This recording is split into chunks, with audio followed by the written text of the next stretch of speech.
This is my book, What Happened to You? It is a picture book for children. It is for... Like me! children like that one. Lots of people try to write about disability for children. It's a very hard thing to do, and even harder if you're an able-bodied author without that first-hand experience.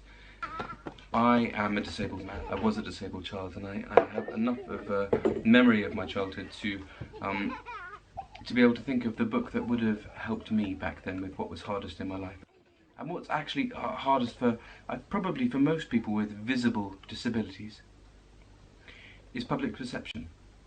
Is the fact that you go out of the house and everyone wants to know what happened to you. And they ask.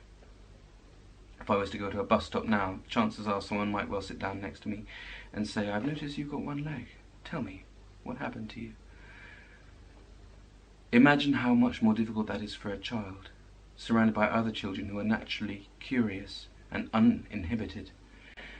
The way it worked for me was this: my classmates all knew me and had got used to me, but every time I went out into the playground there'd be another child, a new child with the same bewildered look on their face and the same question, "What happened to you?" on their lips. And you know as a disabled child that the second that question drops, all the other children around who have been minding their own business are suddenly interested too, and suddenly they're the mob, and it's an interrogation and there's no way out.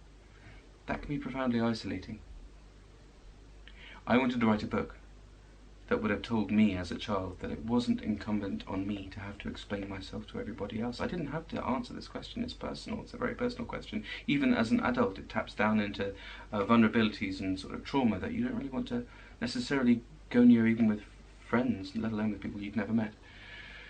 And I want there to be a book that counteracts the current consensus that it's always best to ask.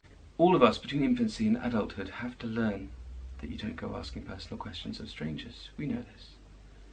Somehow children have to learn to extend that rule to a group not traditionally afforded that common courtesy, which is disabled people. So that the children that Joe meets and plays with will treat him just like anyone else.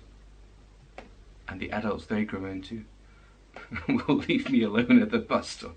Okay. Thank you. What's Daddy's book called? What happened to you? It is not And for for this one. No, it's not for that one. Oh. This one is too small.